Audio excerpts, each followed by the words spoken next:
Hi, welcome to our channel where we share the most intriguing stories. When a burned-out federal auditor seeks peace in a remote Virginia home, he finds himself the target of a rogue HOA's obsessive crusade for control. But they picked the wrong man. What begins as harassment spirals into forged documents, lies, and all-out suburban war. When I left D.C., I promised myself two things. I'd never wear a suit unless someone was getting buried or married, and I'd never again deal with bureaucratic power trips. After 15 years as a federal auditor, sniffing out embezzlement under the clean carpets of government offices, I'd had enough. So I bought a place where I could breathe. 11 acres of forest-wrapped solitude in rural Virginia. A 2-story colonial revival that had seen better centuries. A half-collapsing barn I planned to turn into an office, and a front porch that creaked like it was proud to still exist. The air was clean. The neighbors were distant, which I counted as a bonus. The real estate agent had said the same thing at least twice during closing. This parcel is not, I repeat, not under the jurisdiction of the Maple Bridge Preserve HOA. It was specifically excluded in a 2008 boundary case. That's why I bought it. That, and the fact that the nearest Starbucks was 15 minutes away. Bliss. For the first week, everything was perfect. I spent my mornings drinking coffee on the porch with a view of deer and fog. Evenings, I worked on restoring the fencing around the southern edge, just for visual integrity, not because I thought anyone would come wandering through the woods. But by day 8, things got weird. It started with a glossy envelope stuffed into my mailbox. No postage, no return address, just a silver HOA logo on the front, like it was a wedding invitation. Inside was a welcome letter from the Maple Bridge Preserve Homeowners Association. It congratulated me on my recent integration into the community and included a breakdown of monthly dues, $1,200. A schedule of fines for violations like non-neutral vehicle color and exterior design non-compliance. A mandatory appearance date for the upcoming civic beautification meeting. I laughed, out loud. It echoed off the pines. I tossed the packet into the burn barrel with some moldy cardboard and figured it was a clerical mistake. Maybe they didn't get the memo that my lot was its own sovereign damnation. I made a mental note to follow up with the county just to shut it down officially. 2 days later, it got less funny. I was tightening the north fence post when I noticed a man with a clipboard and a camera on my driveway. Late 50s, HOA polo shirt, that look people get when they've memorized a policy manual and think it makes them dangerous. He was snapping photos of my truck, a blue 79th Ford that had survived 2 divorces and 1 electrical fire, and muttering about non-regulation finishes. I walked up, gloves on, hammer still in hand. "You lost?" He didn't even flinch. "Just documenting a few things. Your vehicle color's out of compliance. The board prefers muted community-conscious palettes." "Right," I said, smiling politely. "And I prefer strangers not trespassing on my land. See the fence? You're inside it. You're leaving now." He hesitated like he wasn't used to being told no, without a meeting and a motion. Then he walked off, slow, like he wanted me to feel the weight of his moral disappointment. The next morning, I found myself face to face with Karen. You know the type. 60-something, skin pulled tighter than a drum, pastel pantsuit that looked both expensive and haunted, and a voice like a turned-down NPR host. She knocked twice, sharp and deliberate. I opened the door, coffee in hand, and she smiled like we were old friends. "Good morning, Mr. Danton. Karen Drowell, president of the Maple Bridge Preserve Homeowners Association." I waited. She held out a stamped envelope. "Just following up on our welcome package. You may not have realized, but the board voted last quarter to annex bordering parcels, yours included." "Annexed," I repeated. She nodded. "Yes. Community coherence, environmental uniformity, and developmental integrity. Very standard. Your home now enjoys the full benefits of our community." I opened the envelope. Inside was a record of inclusion with an embossed seal but no owner signature. Just a blank line that read, "Property owner consent. NA, board authority invoked." "Karen," I said calmly, "this land was excluded from your HOA 15 years ago. I have the deed and the ruling." Her smile stayed on, but it went dead in the eyes. Sometimes policies evolve faster than paperwork. That's not how real estate law works. "Well," she said, stepping back, "I'm sure we'll clear it up." But in the meantime, I'd encourage you to avoid any non-compliant exterior work. The community notices everything. She left the way she came, like royalty inspecting a rebellious province. I stood there for a long moment, letter in one hand, mug in the other. Then I went inside, pulled the old files from escrow, and called the county records office. 5 hours later, I had confirmation. My property had never been, and legally could not be, absorbed by the HOA. And the best part, the previous owner had sued them for trying this exact stunt 15 years ago. And won. Their charter had been explicitly amended to exclude this lot. My lot. It wasn't just a mistake. It was a repeat attempt. A hostile one. This wasn't paperwork confusion. This was the beginning of a siege. The morning after I confirmed with the county that Maple Bridge Preserve had about as much authority over my land as I did over the moon, I decided to make things painfully, physically clear. I started rebuilding the perimeter fence. The old posts were crooked, some had rotted through, and the back stretch near the tree line looked like a drunk bear had used it for a back scratcher. It wasn't technically necessary, the property lines were already defined by survey stakes, but I figured a visible boundary would do two things. 1. Keep the wildlife where it belonged. 2. Keep the HOA wildlife where they belonged. I spent the better part of the day digging post holes, leveling beams, and arguing with a stubborn auger that kept trying to veer toward every buried rock in Virginia. Around mid-afternoon, I heard the crunch of gravel under tires. I looked up expecting the lumber delivery truck. Nope. A white SUV with Maple Bridge Preserve HOA, Community Integrity Patrol, stenciled on the door, rolled to a smug stop in my driveway. I watched 3 people climb out, all wearing matching khaki uniforms and looks that said their weekends were dedicated to ruining someone else's. They approached like they were serving a warrant. The leader, bald, sunburned, wearing sunglasses even though we were standing under shade, spoke first. "Afternoon, sir. We received notice of unapproved exterior modifications taking place at this residence." I leaned on my shovel. "This residence is not part of your HOA. You're trespassing." "We have documentation," he said, patting a binder like it was a holy scripture. "Your property was annexed by board authority." "And I have county records," I replied, saying that's a fairy tale. He didn't like that. His mouth twitched. He glanced back at the SUV, where someone was already snapping photos of my fence and, for some reason, my face. "Sir," he said, adopting the tone of a dentist about to deliver news about root canals, "until this is resolved, you're still required to comply with community standards. I'm not required to comply with anything you people print on decorative letterhead. Now leave. We need to assess the structure. You can assess your ass right back into that SUV." The woman with him gasped like I'd slapped her with the Constitution. The bald one squared his shoulders, clearly not used to resistance from a single homeowner with a shovel. "We're documenting a violation of—" I didn't let him finish. I called the county sheriff's non-emergency line and reported trespassers claiming false authority. The deputy on the other end sighed like it was the 3rd such call that week. He said someone would stop by. That should have been the end of it. But Karen wasn't done. The next day, I was in the southern field, repairing the wire fencing, when I heard shouting at the front of the property. I walked up the hill and saw 2 of the HOA rangers corralling my hired contractors like cattle dogs, waving papers in their faces. The workers looked confused and more than a little scared. The HOA people were barking threats about unauthorized construction and massive fines. Before I could even holler, Karen herself strutted out from behind a hedge like she'd been waiting. For her cue, pastel pantsuit again, this one the color of dying lavender. She pointed at my workers and yelled, "Stop all work. This is a violation of community code." I climbed the last few feet up the rise and said, "Karen, I told you yesterday. This isn't your jurisdiction." She turned, eyes bright with the kind of zeal you usually see in people who get banned from Facebook for medical misinformation. "Mr. Danton, you were warned. You cannot simply ignore the democratic decisions of this community. I'm not in your community.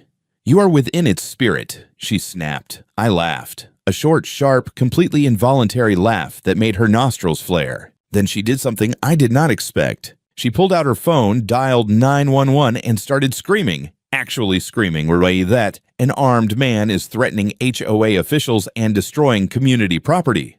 For a few seconds, I just stared at her, stunned, while my contractors froze like deer staring at a fast-approaching lawsuit. Karen kept yelling into the phone, describing me, describing my supposedly brandished firearm, describing the fence posts as community assets under attack. I glanced down at my belt. The only thing hanging from it was a measuring tape. But that didn't matter. A false emergency call is still an emergency call. 2 sheriff's cruisers tore up my driveway within minutes, lights flashing, deputies jumping out with hands near their holsters. My workers immediately threw their hands up like they were auditioning for a hostage scene. The HOA patrol suddenly looked very interested in the clouds. I stepped forward slowly, palms open. Officers, I want to state clearly, I am unarmed. This is my property. These people have...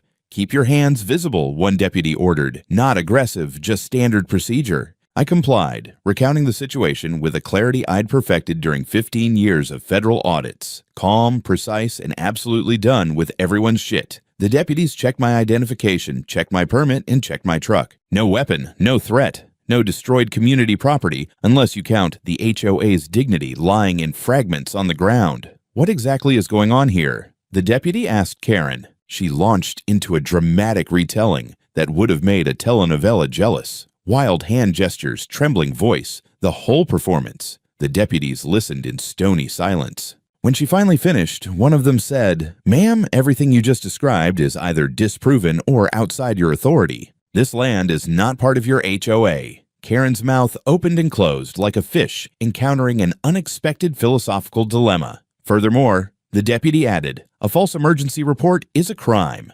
We'll be filing a report." Karen's face froze in a rictus of disbelief. The deputies told my workers they were clear to continue and told the HOA patrol to vacate the property. One of them muttered something about paper tyrants as they got back into their SUV. When everyone was gone, I stood alone in the yard for a moment, letting the quiet sink in. Birds chirped. The wind rustled the pines. Then I said to myself, "Okay, so that's how they want to play this."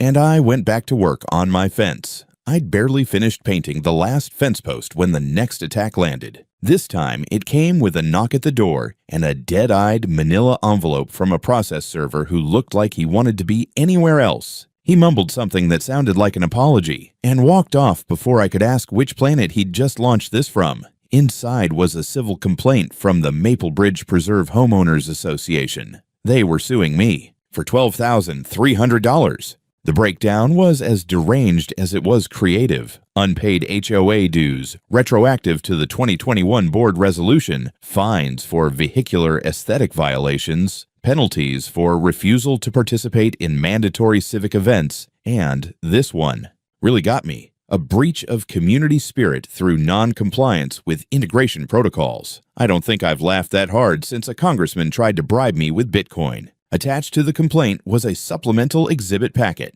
Exhibit A, a color-coded map showing my parcel, now mysteriously labeled Lot 171A, outlined in red like some kind of threat. A note beside it read, "Incorporated by Resolution MBP."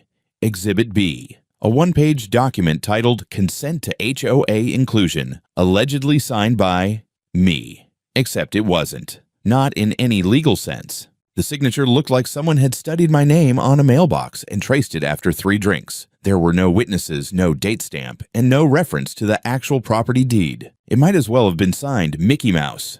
But they filed it, in court, as evidence. I didn't panic. I worked in federal litigation long enough to know the smell of desperation covered in legalese. But I also knew better than to assume a court would magically see through bullshit without help. So I shifted gears. No more casual brush-offs or polite rebuttals. It was time for a response measured in paperwork and precision. First stop, I called the previous owner of the property, one Walter Gaines. Retired contractor, Vietnam vet, lived down in Roanoke now. Walter didn't just remember the HOA, he hated them. "Those vultures tried the same crap on me back in '08. He grunted over the phone. Took them to court and pinned their smug little charter to the damn wall. Judge ruled they couldn't so much as wave at this lot without my consent. I've still got the paperwork somewhere if you need it." I told him I needed it yesterday. Next, I hired a document examiner, a forensic expert who'd once worked for the IRS and looked like she could spot a forged signature from the moon. I overnighted her the supposed consent form, and she got back to me in 2 days with a formal report. "It's fraudulent," she said bluntly. Cut and paste header, ink inconsistencies, forged signature with hesitation marks and 2 trace overlays. Amateurs. Bad ones. Music to my ears. Third move. I retained an attorney, real estate and civil litigator with a reputation for scalping HOAs. Her name was Vanessa Chung, and her first words to me were, "I love a good HOA takedown. Let's make them regret law school." Together we drafted the response. A countersuit for defamation, document fraud, civil harassment, attempted property theft, and filing a knowingly false emergency report. We didn't just deny their complaint, we nuked it from orbit. Vanessa also filed a motion for expedited discovery. If they wanted to play dirty, we were going to dig through every electronic paper trail, every board meeting email, every memo dripping with HOA venom. It wouldn't be enough to beat them. We were going to expose them.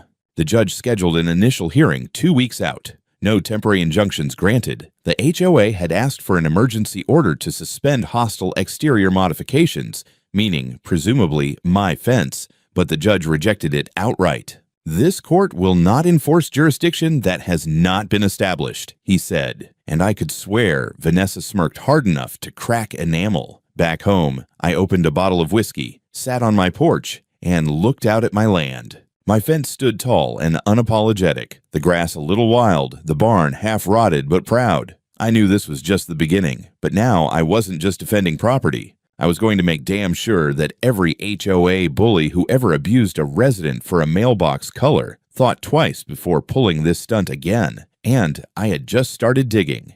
It was just past midnight when I noticed the light. I was in the kitchen halfway through an overcooked grilled cheese and a lukewarm beer when a thin yellow glow flickered against the trees beyond the barn.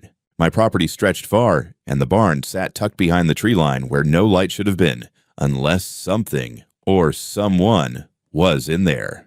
I set the plate down, grabbed my flashlight, and walked out back. I kept my movements quiet, deliberate.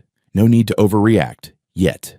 My sidearm stayed in the lockbox inside. I'd already learned that the second you introduce a gun into any story involving an HOA, you're suddenly a headline waiting to happen. As I approached the barn, I heard soft footsteps and the rustle of something plastic, a tarp, or maybe a trash bag. I opened the door with one hand and aimed the flashlight with the other. The beam caught a man in his 30s crouched by the far wall, holding what looked like a GoPro. "Don't move," I said, loud enough to carry. "Hands up." He blinked, dropped the camera, and bolted past me, but not before I caught a good look at his HOA windbreaker, emblazoned on the back in bold serif. Neighborhood Standards Team. I didn't chase him. Instead, I called the sheriff. When the deputy arrived 20 minutes later, I showed him the footage from my own cameras, which, unlike the HOA's budget espionage, were positioned legally and actually worked. We had clear visuals of the guy entering the barn from the tree line. No permission, no warrant, no nothing. "He say what he was doing here?" the deputy asked. Didn't stick around long enough to chat. I filed a report for criminal trespass, and the next day, the sheriff's department picked him up. His name was Brian Welch, a Maple Bridge volunteer enforcer, whatever that means. According to the arrest report, he claimed he was inspecting for vermin risk, a duty he described as informal but necessary. The sheriff described it as bullshit with a flashlight, but that was only the beginning. Within 48 hours of Welch's arrest, a video started circulating online. It showed me yelling into the darkness, voice raised, flashlight shaking, and, according to the narrator, threatening unarmed community volunteers with a firearm, except I never pulled a gun, never even had one on me. The video was dark, grainy, but it had been edited. My voice had been clipped mid-sentence, and a sound effect, a suspicious click, like a weapon chambering a round, had been inserted. The whole thing was spliced together to look like I was unstable, aggressive, maybe even dangerous. The video came from a new HOA account on a neighborhood app called Community Hub. The caption read, "This is the man rejecting our peaceful efforts to keep Maple Bridge safe. Is this who you want next door to your children?" The comments were predictably rabid. Half the people were calling for police intervention. The other half wanted to form a safety committee. One charming neighbor suggested I be placed on a watch list. I'd dealt with frauds, bureaucrats, and thieves, but this was something else. This was character assassination by PowerPoint. Luckily, I still had the originals. My cameras, motion-activated, infrared, and crystal clear, told the real story. No gun, no threats, no madness. Just one man protecting his damn barn from HOA-sponsored burglars. I called Vanessa, my attorney, and she whistled through her teeth when I sent her the links. They're getting desperate, she said, and sloppy. Isn't this defamation? I asked. Oh, honey, she said. This is a lawsuit wearing a trench coat full of other lawsuits. We filed an emergency cease and desist, a digital takedown notice under the DMCA, and a motion to include this stunt in the countersuit. Vanessa was building the case like a Jenga tower made of TNT. Then things escalated again. That Friday night, I saw movement on my rear cameras, 2 figures sneaking along the fence line near the woods, teenagers, maybe 16 or 17. Dressed in dark hoodies, carrying flashlights, one of them had what looked like a metal pipe. They crawled under the edge of the newly built southern fence. I didn't grab a gun. I grabbed the phone. I called the sheriff and said calmly, "There are 2 unknown individuals trespassing on my land, possibly armed." This time, 3 cruisers arrived. The teens were caught near the tool shed, trying to pry open the lock.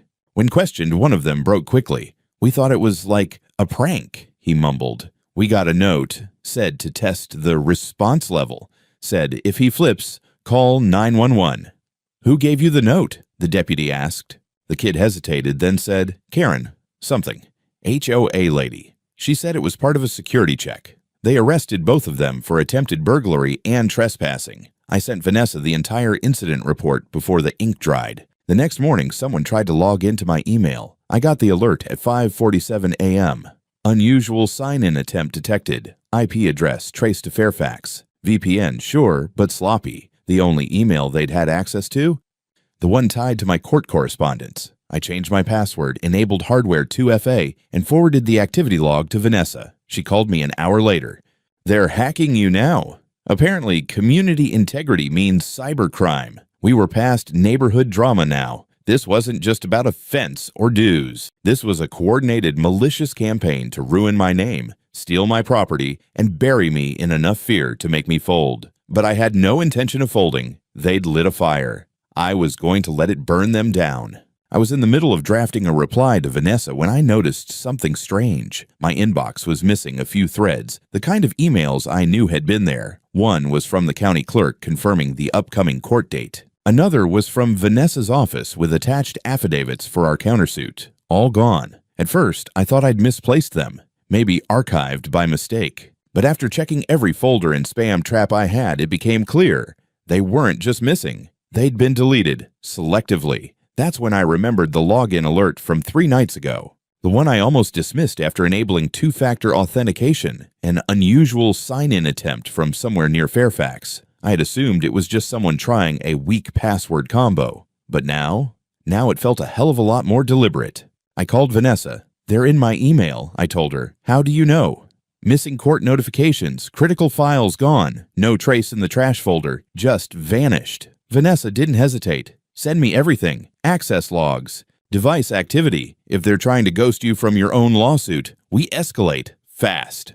Then I called a friend of mine from my federal audit days, tech guy named Darren, who now worked freelance cyber forensics. Brilliant, cynical, addicted to Red Bull and revenge. I told him what happened. He showed up the same evening with a beat-up ThinkPad, 3 USB sticks, and the kind of focus that usually comes right before a congressional hearing. Within an hour, Darren confirmed my paranoia. Someone had logged into my Gmail account using a browser in stealth mode, scraped recent legal threads, and deleted specific messages. Not a full wipe, just enough to cause confusion. Worse, they had tried, and failed, to forward some of the threads to an external address, a private relay tied to a domain called maplebridgedocs.com.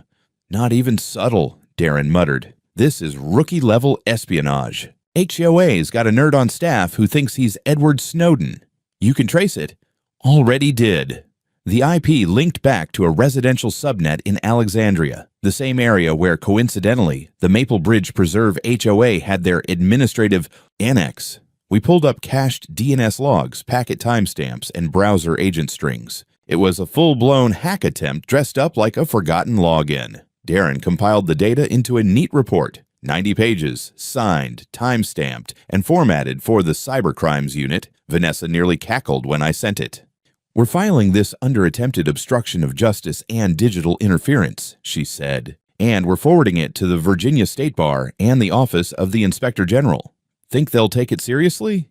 "Kid," she said, "they tried to digitally erase your access to court. That's not HOA antics anymore. That's federal territory." Meanwhile, HOA was doubling down in public. Their official Community Integrity Bulletin, a thinly veiled smear newsletter they circulated like propaganda flyers, published a blurb about legal delays and non-participating residents attempting to weaponize the judicial system.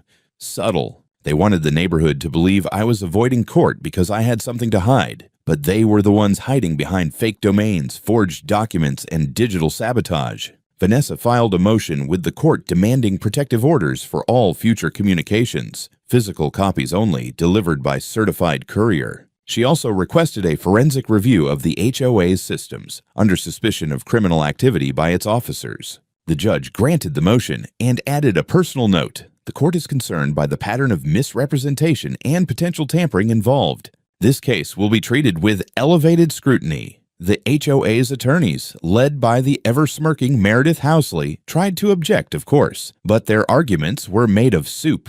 At this point, the story had started to leak. A legal blog picked it up, then a local journalist. Then a national HOA watchdog group published an exposé titled "When Community Associations Go Rogue, the Danton Case." And just like that, it stopped being a private war. It became a public one. I wasn't just defending my property anymore. I was standing between a corrupted system and every quiet homeowner it had steamrolled into silence. The false calls, the doctored videos, the fake annexation, the hacking. It wasn't just harassment. It was a campaign, and I was going to dismantle it, bite by bite, brick by brick. I wore a plain black suit to court, no tie, just enough to say I respected the venue, not the circus that brought me here.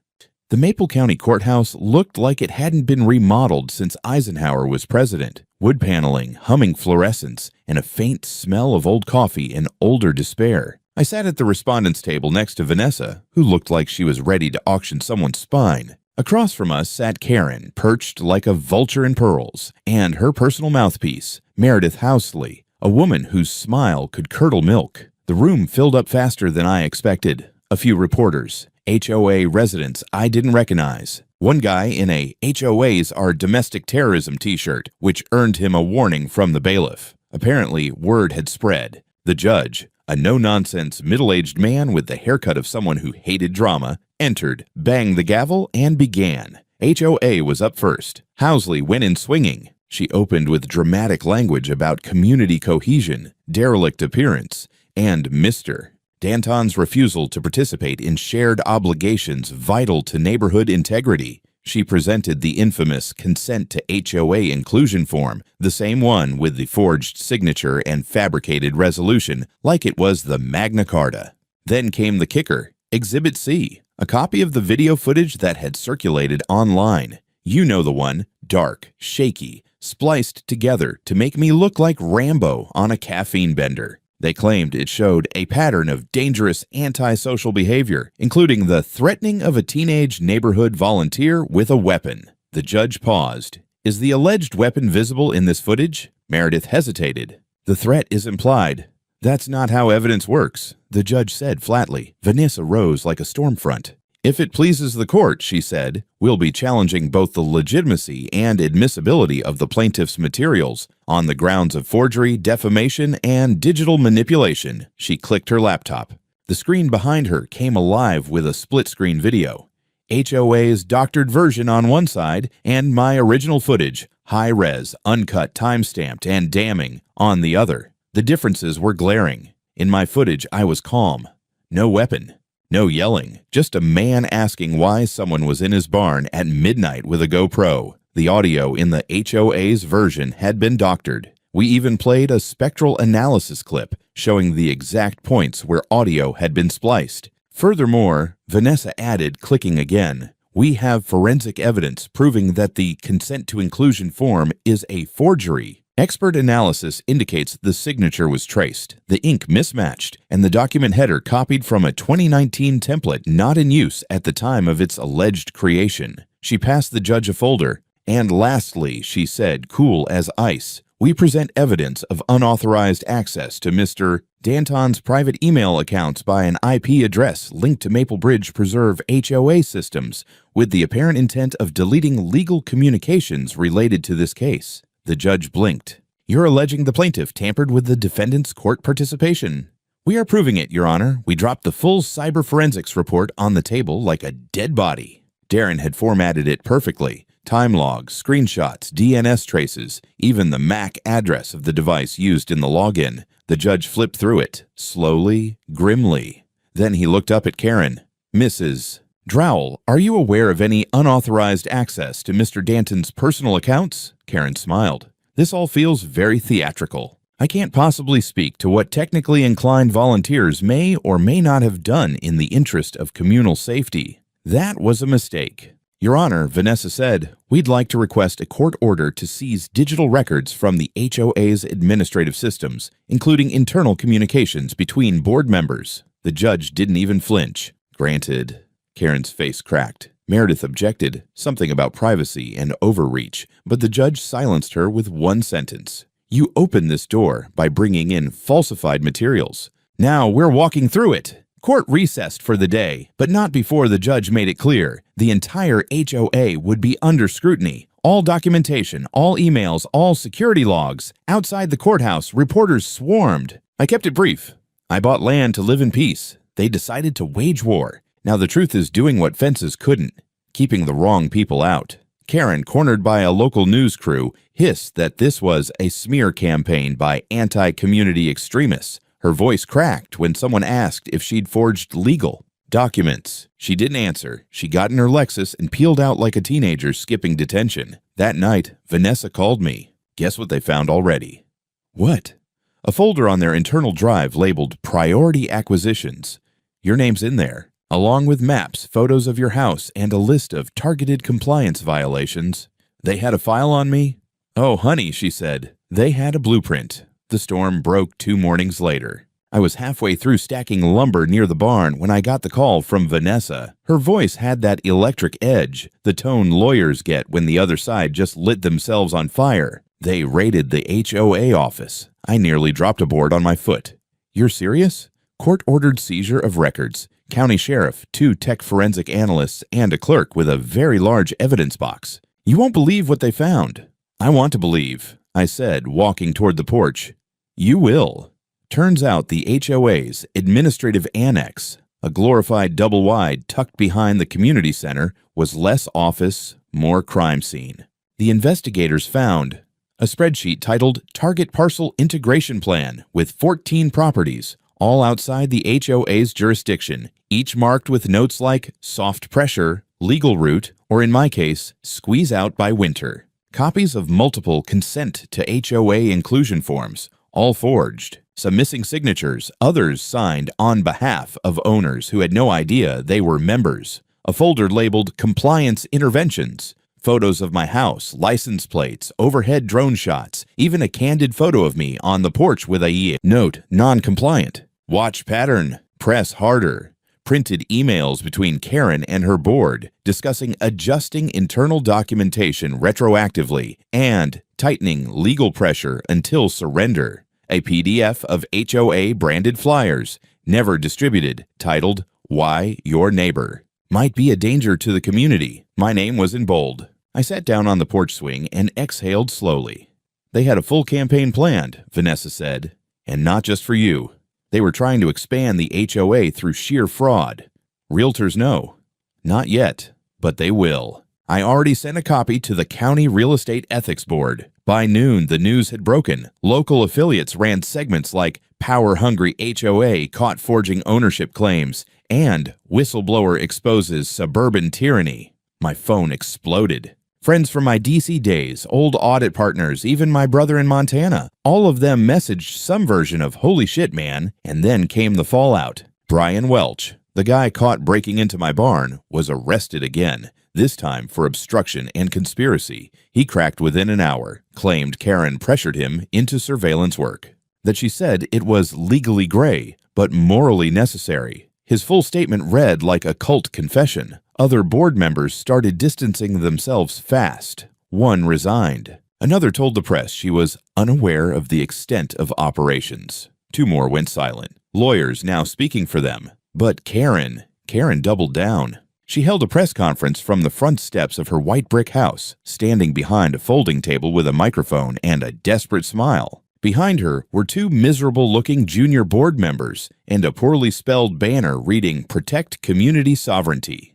Her statement was a paranoid masterpiece. She called me a corporate plant sent to dismantle democratic neighborhoods, claimed I was working with deep state regulators to weaken local autonomy. At one point, she said I was weaponizing bureaucracy, which, honestly, was the nicest thing anyone had ever accused me of. I didn't respond publicly. I didn't need to, because 24 hours later, the sheriff's office issued a warrant for Karen Drowell's arrest. Charges included forgery of legal documents, conspiracy to defraud property owners, obstruction of justice, false emergency reporting, stalking, and criminal harassment. They arrested her at dawn. Footage hit the evening news. Karen in a robe and pearls, hands cuffed behind her back, trying to yell about sovereignty while being loaded into a squad car. I watched the segment twice. Then I poured myself a bourbon and looked out across my land. Quiet. Whole. Mine. The final court session had all the trappings of a season finale. Packed gallery, press row, whispered bets about sentencing. Karen sat at the defense table in a beige pantsuit that probably cost more than most used cars, looking like she still believed this was all just a misunderstanding, that someone somewhere would bail her out with a golf clap and a community service coupon. Beside her sat Meredith Housley, pale and silent. Her law license had already been suspended pending review, and rumor was the state bar had started preparing the paperwork for disbarment. The judge didn't waste time. He went point by point. Forged documents, coordinated harassment, falsified video materials, fraudulent inclusion notices, hacking into personal accounts, abuse of police emergency systems. He used words like malicious, orchestrated, and, my personal favorite, systematic suburban racketeering. Karen's face barely moved. Until sentencing, 14 years, 4 years for fraud, 3 for document tampering, 2 for criminal harassment, 1 for digital trespass, 2 for conspiracy, and 2 more tacked on for making a false emergency report with intent to manipulate court proceedings. Meredith got 8. No parole for either. When the judge read the last count, Karen didn't even flinch. But when he ordered the complete dissolution of the Maple Bridge Preserve HOA, her jaw finally dropped. The board would be stripped of all authority, funds seized and redistributed to victims via civil restitution, and all properties previously annexed illegally would have their records corrected. It was done. The empire of Xeroxed tyranny was dead. Outside, the courthouse steps turned into a media blitz. HOA horror stories from other neighborhoods started surfacing like cockroaches under a flipped mattress. News vans parked along the county road. A producer from a major network asked if I'd be willing to do a long-form docuseries. I declined. I had other plans. 2 months later, I officially launched HOA Watchdogs, a nonprofit platform for homeowners targeted by rogue HOAs. We published guides, connected people with pro bono legal support, and publicly archived the most egregious abuses, complete with redacted documents and satirical breakdowns written by yours truly. The first case we helped win? A single mother in Arizona whose HOA tried to fine her for installing solar panels. The second? A retiree in Oregon threatened with foreclosure over a non-compliant mailbox post. People were hungry for justice. They just needed someone to light the path. As for my land, it finally settled into peace. No more HOA patrols. No more cameras in the bushes. No more pastel tyrants with forms in triplicate. One Saturday morning, I poured myself a coffee, grabbed a ladder, and bolted a new sign onto the gate at the top of the gravel drive. Simple, honest, unapologetic. Private property. Show a free zone. We don't bow to paper tyrants. A few cars slowed down to read it. One guy honked. I nodded, sipped my coffee, and watched the sun crawl across 11 untouched acres. They tried to annex me with paperwork and paranoia. They forgot who they were dealing with.